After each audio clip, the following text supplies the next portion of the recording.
Irma Fatmalasari di IPA Online kelas 7.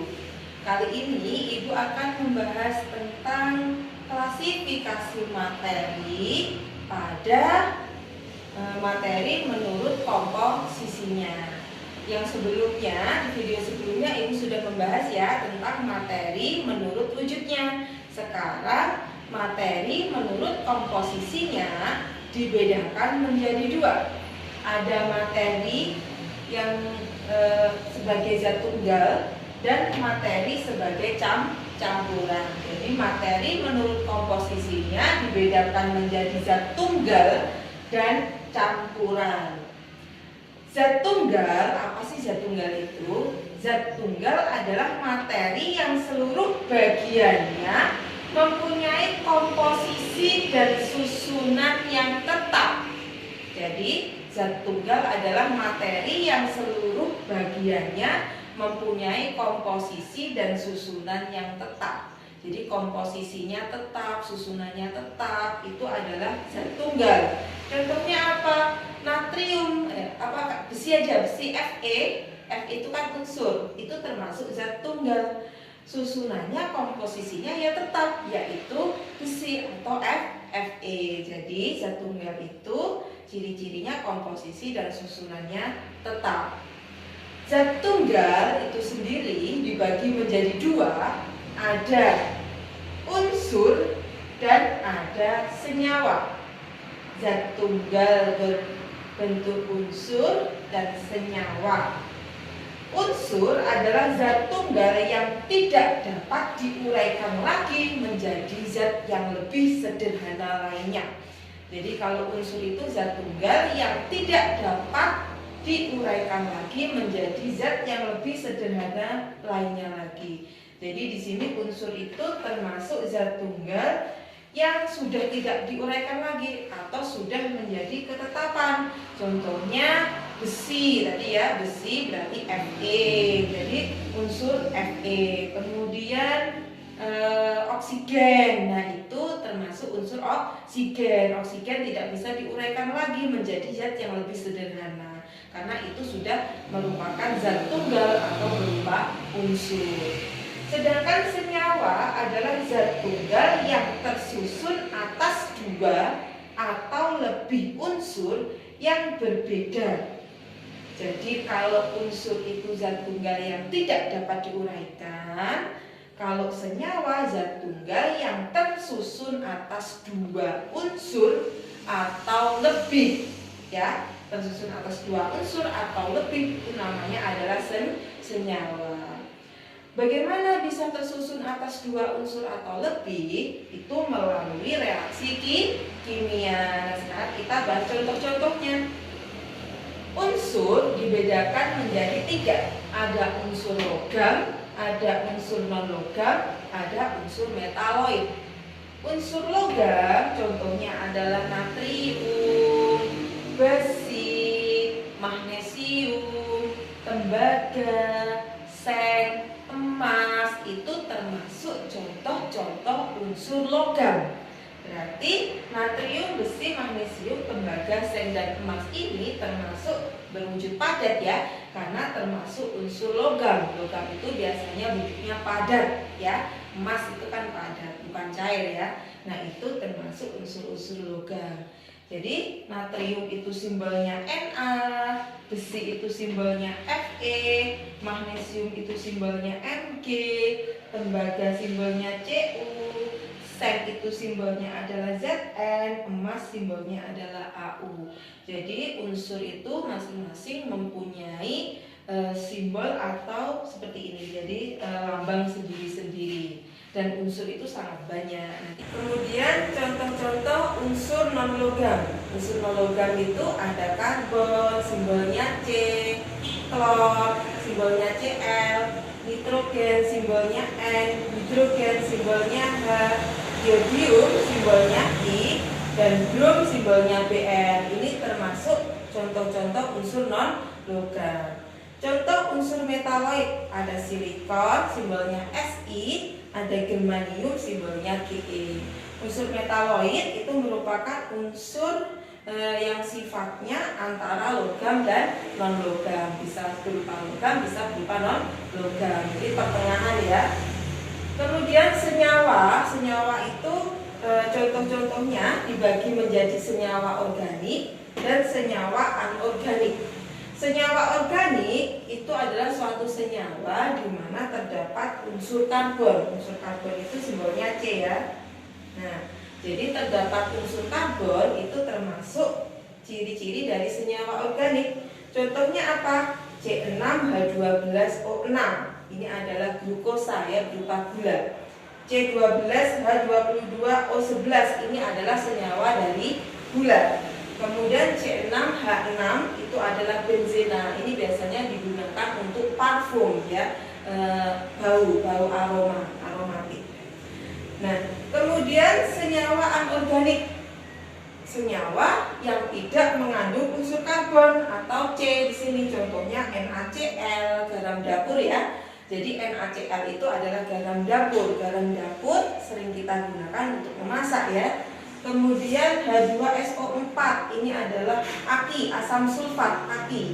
Kemudian H2O adalah senyawa dari air. Kemudian ada CO2, ini adalah gas karbon dioksida. Nah, apa sih perbedaan di sini setelah kita tahu contoh-contoh dari unsur dan senyawa? Yang paling sering kita paling ingat, kalau unsur itu adalah jomblo, berdiri sendiri. Contohnya Na berdiri sendiri, Cl berdiri sendiri, atau dia berdiri sendiri sendirian, jomblo, itu adalah unsur. Tapi kalau senyawa terdiri dari dua unsur atau lebih, berarti contohnya Na dengan Cl, berarti ada unsur Na, ada unsur Cl. H2SO4 ada unsur hidrogen, ada unsur sulfur, ada unsur oksigen. Nah, ini ada 3 unsur ya di sini. H2O ada unsur hidrogen, ada unsur oksigen. Jadi ingat-ingat, kalau unsur berdiri sendiri, zat tunggal yang berdiri sendiri. Kalau senyawa, zat tunggal yang terdiri dari 2 unsur atau lebih. Jadi seperti ini ya. Jadi terdiri dari 2 unsur atau lebih, itu namanya adalah senyawa. Menurut komposisinya, materi ada zat tunggal dan ada campuran. Campuran adalah materi yang tersusun atas 2 atau lebih zat tunggal tanpa melalui reaksi. Jadi kita tinggal mencampur. Contohnya air dicampur dengan gula, kita membuat larutan air gula. Air dicampur dengan garam, kita membuat larutan air garam. Jadi materi yang tersusun atas 2 atau lebih zat tunggal tanpa melalui reaksi kimia. Kalau senyawa tadi melalui reaksi kimia ya, tapi kalau campuran itu tanpa melalui reaksi kimia. Campuran itu sendiri dibagi menjadi 2, ada campuran homogen dan ada campuran heterogen. Campuran homogen adalah campuran antara 2 zat atau lebih yang tercampur secara rata. Jadi tidak bisa dibedakan atau kita tidak tahu contohnya seperti apa nih. Air dengan gula, air dicampur dengan gula, berarti air gula itu termasuk campuran homogen. Kenapa air dan gula itu termasuk campuran homogen? Karena kita tidak bisa membedakan lagi ya di dalamnya mana sih airnya, mana sih gulanya, karena sudah tercampur secara rata. Jadi kalau campuran homogen itu campuran antara 2 zat atau lebih yang tercampur secara rata dan homogen. Kita tidak bisa membedakan antara satu zat dengan zat yang lainnya. Campuran heterogen adalah campuran antara 2 zat atau lebih yang tidak tercampur rata. Jadi kalau campuran heterogen itu campuran yang tidak tercampur rata. Contohnya apa? Air dengan pasir. Air dicampur pasir, pada saat diaduk kita bisa tahu ya, nanti pasirnya itu mengendap ke bawah, airnya kelihatan ada yang di atas gitu ya. Jadi campuran heterogen ini kita bisa membedakan mana sih pasirnya, mana sih airnya. Kemudian campuran pasir dan kerikil, nah itu juga termasuk termasuk campuran heterogen. Kita bisa membedakan pasirnya, kita bisa membedakan kerikilnya. Kemudian contoh-contoh campuran homogen dan campuran heterogen sangat banyak sekali di sini. Campuran homogen lagi contohnya apa? Udara. Kita tidak bisa membedakan di udara mana sih gas karbon dioksidanya, mana sih gas oksigennya, karena gas-gas yang tercampur di udara itu sangat banyak sekali. Ada gas CO2, ada gas N2, ada gas oksigen, itu tercampur secara rata dan homogen. Jadi di sini udara, air garam, air gula, ini termasuk dalam contoh apa? Dalam contoh campuran homogen. Kalau campuran heterogen, contohnya adalah air dan pasir dan kerikil. Nah, ini termasuk contoh dari campuran heterogen. Jadi heterogen itu bisa diketahui susunannya, tapi kalau homogen itu sudah tercampur rata dan tidak bisa diketahui susunannya. Nah, seperti itu.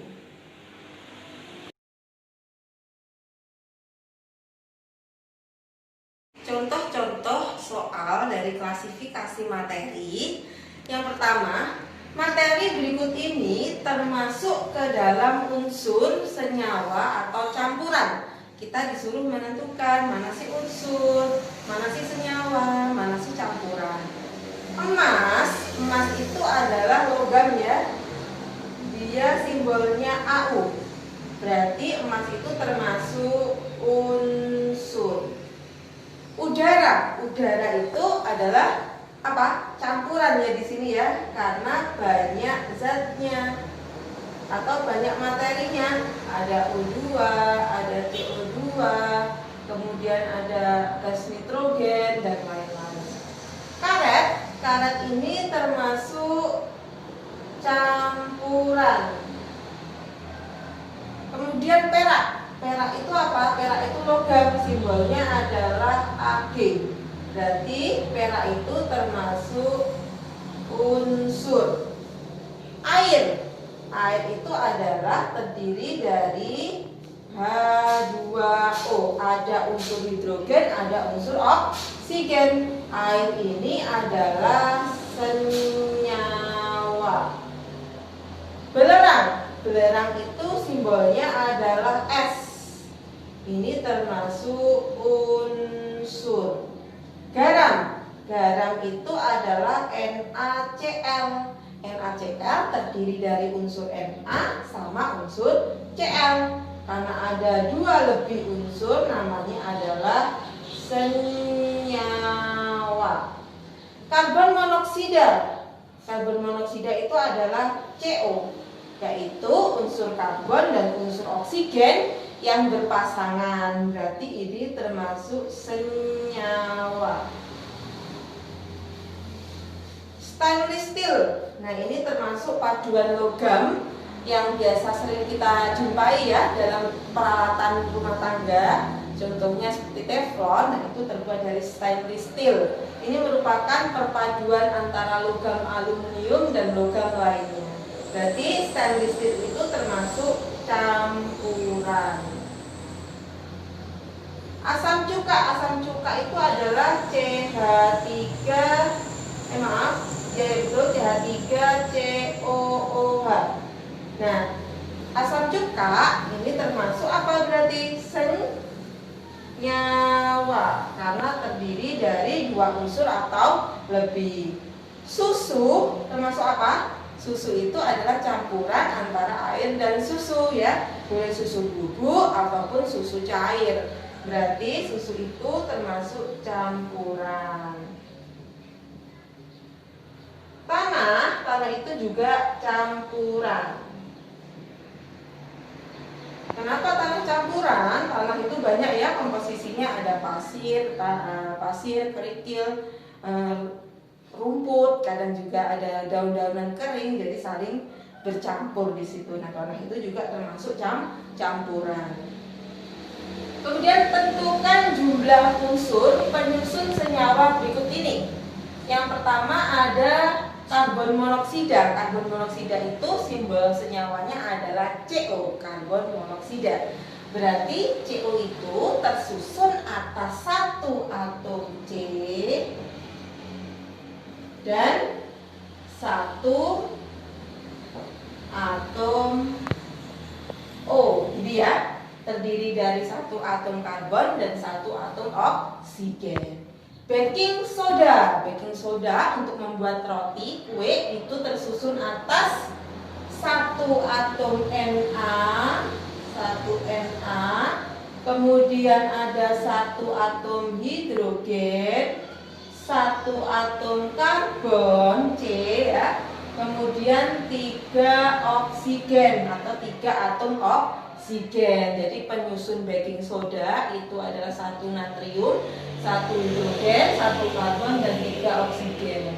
Asam klorida itu adalah obat sakit mah ya. Obat sakit mah itu tersusun atas satu atom H dan satu atom Cl, hidrogen dan klor. Aspirin ini adalah obat sakit kepala ya. Itu tersusun atas 9 karbon, 8 hidrogen dan 4 oksigen. Jadi atom karbonnya ada 9, atom hidrogennya ada 8 dan atom oksigennya ada 4. Amonia itu adalah bau seperti kencing, bau pesing, itu adalah amonia. Amonia tersusun atas 1 nitrogen dan 3 hidrogen, ada 1 N dan 3 H. Urea ini adalah pupuk, tersusun atas 1 atom karbon, 2 atom nitrogen dan 4 atom hidrogen. Jadi kalau ada 2 di sini tanda kurung, maka NH2-nya ini sejumlah 2 kali. Makanya N-nya ada 2, H-nya ada 2 kali 2, berarti 4. Kemudian nomor 3, campuran homogen atau campuran heterogen. Larutan oralit. Oralit itu apa sih? Oralit itu adalah larutan antara air dan garam. Biasanya untuk orang-orang yang punya sakit diare. Nah, itu kita buat larutan oralit. Jadi jenis larut campurannya apa? Heterogen.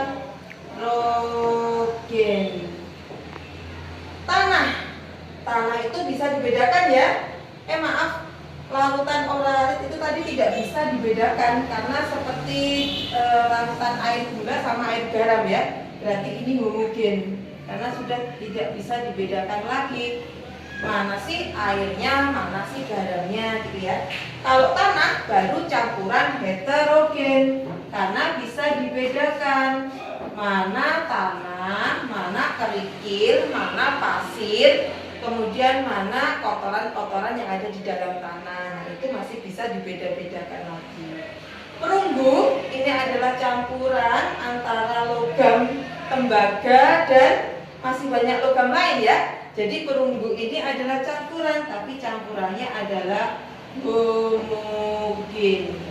Campuran homogen. Air dengan teh ini adalah campuran homogen karena kita tidak bisa membedakan mana sih airnya, mana sih tehnya karena sudah menjadi satu tercampur rata.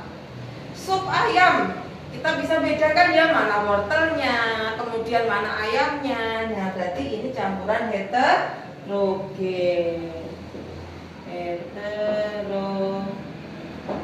Nah, jadi untuk soal-soal unsur senyawa campuran itu biasanya soal-soalnya seperti ini. Kita disuruh mana sih unsur, mana sih senyawa, mana sih campuran.